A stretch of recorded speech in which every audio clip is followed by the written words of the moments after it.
Assalamualaikum warahmatullahi wabarakatuh. Hai, perkenalkan namaku Nurun Desarahmi Emba, mahasiswa program studi Pendidikan Teknologi Informasi Universitas Negeri Surabaya.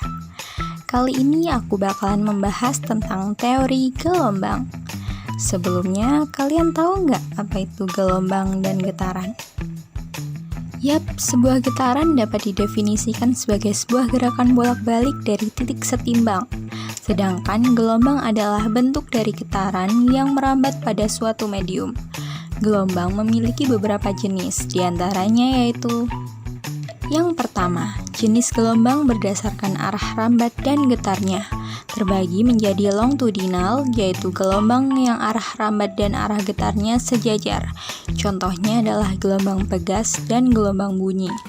Dan juga terdapat gelombang transversal, yaitu gelombang yang arah rambatnya tegak lurus pada arah getarnya.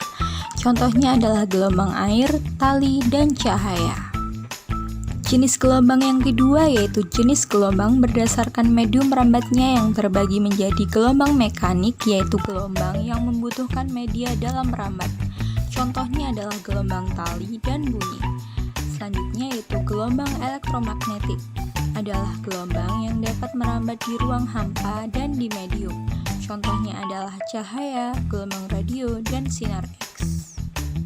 Jenis gelombang yang ketiga yaitu jenis gelombang berdasarkan perambatannya, yang dibagi menjadi gelombang berjalan, yaitu gelombang yang amplitudenya tetap dan merambat pada medium yang tak terbatas. Contohnya adalah gelombang bunyi. Selanjutnya yaitu gelombang stasioner, yaitu gelombang yang amplitudenya berubah sesuai posisi dan merambat pada medium yang terbatas. Nah, apa aja ya komponen gelombang itu? Yuk kita bahas sama-sama. Pada gambar di bawah menunjukkan komponen sebuah gelombang, diantaranya yaitu: pada gelombang terdapat frekuensi, yaitu banyaknya getaran atau gelombang dalam satu detik. Ada juga amplitudo, yaitu simpangan maksimum gelombang dari titik seimbang. Ada juga panjang gelombang, yaitu satu siklus gelombang. Besaran pada gelombang meliputi periode gelombang yang dilambangkan dengan T besar, yaitu waktu yang diperlukan untuk menempuh satu gelombang. Ada juga frekuensi gelombang yang dilambangkan dengan F, yaitu jumlah gelombang tiap second. Ada juga panjang gelombang yang dilambangkan dengan lambda, yaitu panjang gelombang. Nah, pada gelombang transversal, satu gelombang adalah satu bukit dan satu lembah. Ada juga cepat rambat gelombang yang dilambangkan dengan huruf V, yaitu jarak yang ditempuh gelombang per satuan waktu. Hal tersebut dapat dirumuskan sebagai berikut. T sama dengan 1/F. V sama dengan lambda per T.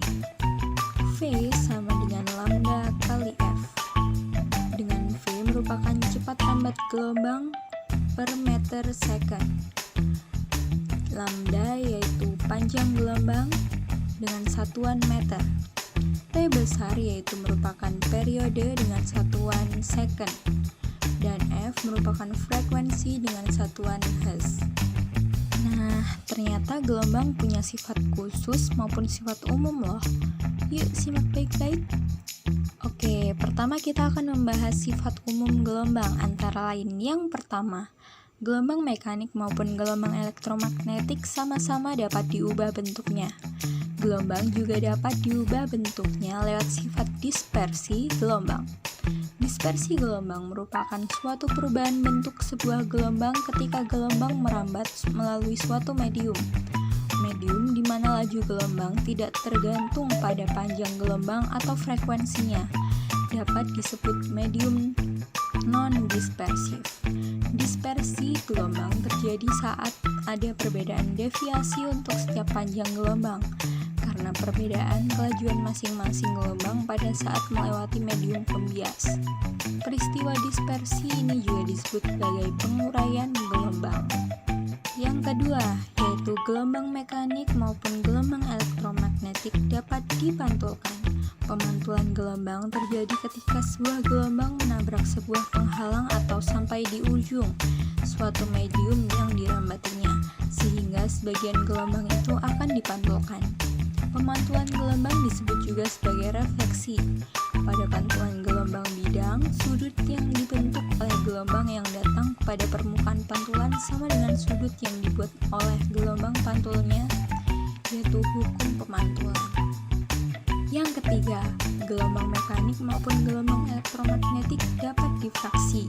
Yang dimaksud difraksi gelombang merupakan suatu pembelokan atau penyebaran gelombang ketika gelombang tersebut merambat melewati suatu celah kecil atau ujung sebuah penghalang. Adapun besarnya difraksi tergantung pada ukuran penghalang dan panjang gelombang. Ketika lebar celah lebih besar dari panjang gelombang dari berkas-berkas gelombangnya, maka efek difraksinya akan kecil. Sebaliknya, jika celah lebih sempit, maka efek difraksinya juga akan lebih jelas. Yang keempat, gelombang mekanik maupun gelombang elektromagnetik dapat mengalami pembiasan. Hal ini terjadi ketika sebuah gelombang datang pada suatu permukaan batas yang memisahkan antara dua daerah dengan laju gelombang berbeda. Sebagian gelombang akan dipantulkan dan sebagian lainnya akan ditransmisikan atau diteruskan. Peristiwa pembiasan gelombang ini disebut juga dengan istilah refraksi. Singkatnya, pembiasan gelombang dapat terjadi ketika gelombang melewati dua medium yang berbeda kerapatannya. Pada pembiasan gelombang juga terjadi perubahan laju perambatan. Sifat umum yang terakhir yaitu gelombang mekanik maupun gelombang elektromagnetik dapat mengalami interferensi. Sifat gelombang selanjutnya adalah interferensi gelombang di mana gelombang dapat digabungkan atau dipadukan. Pengertian interferensi gelombang sendiri adalah peristiwa perpaduan dua gelombang yang koheren yang memiliki frekuensi dan beda fase yang sama. Terdapat dua jenis interferensi pada gelombang, yakni interferensi konstruktif dan destruktif. Interferensi konstruktif merupakan interferensi yang saling menguatkan jika dua gelombang memiliki fase yang sama, sedangkan interferensi destruktif malah saling melemahkan jika dua gelombang berlawanan fase. Adapun sifat khusus untuk gelombang mekanik, yaitu yang pertama, gelombang mekanik memerlukan medium untuk merambat. Yang kedua, gelombang mekanik memiliki frekuensi yang terbatas. Dan yang ketiga, gelombang mekanik dapat didengar atau sensitif terhadap pendengaran pada frekuensi tertentu, yaitu 20-20.000 Hz. Dan untuk sifat khusus gelombang elektromagnetik antara lain yang pertama, gelombang elektromagnetik dapat merambat di ruang hampa maupun dalam medium. Yang kedua, frekuensi gelombang elektromagnetik antara 104 Hz sampai 1020 Hz dan dapat membentuk spektrum gelombang. Yang ketiga, gelombang elektromagnetik tidak sensitif terhadap pendengaran, tetapi ada yang sensitif terhadap mata. Contohnya adalah cahaya tampak. Kemudian, apa aja ya sifat gelombang radio? Sifat gelombang radio antara lain yang pertama, semakin panjang wavelength atau panjang gelombang, semakin jauh gelombang dapat berjalan. Yang kedua, semakin panjang wavelength atau panjang gelombang, semakin baik gelombang tersebut dalam melakukan penetrasi terhadap penghalang. Yang ketiga, semakin pendek wavelength atau panjang gelombang, maka semakin tinggi data rate yang disupport. Dan yang keempat yaitu propagasi gelombang tidak sempurna. Gelombang juga dapat dipantulkan dan rusak atau terpecah oleh objek-objek yang menghalangi. Nah, kalian tahu nggak pada sebuah gelombang terdapat sebuah peristiwa bernama resonansi? Apa itu resonansi?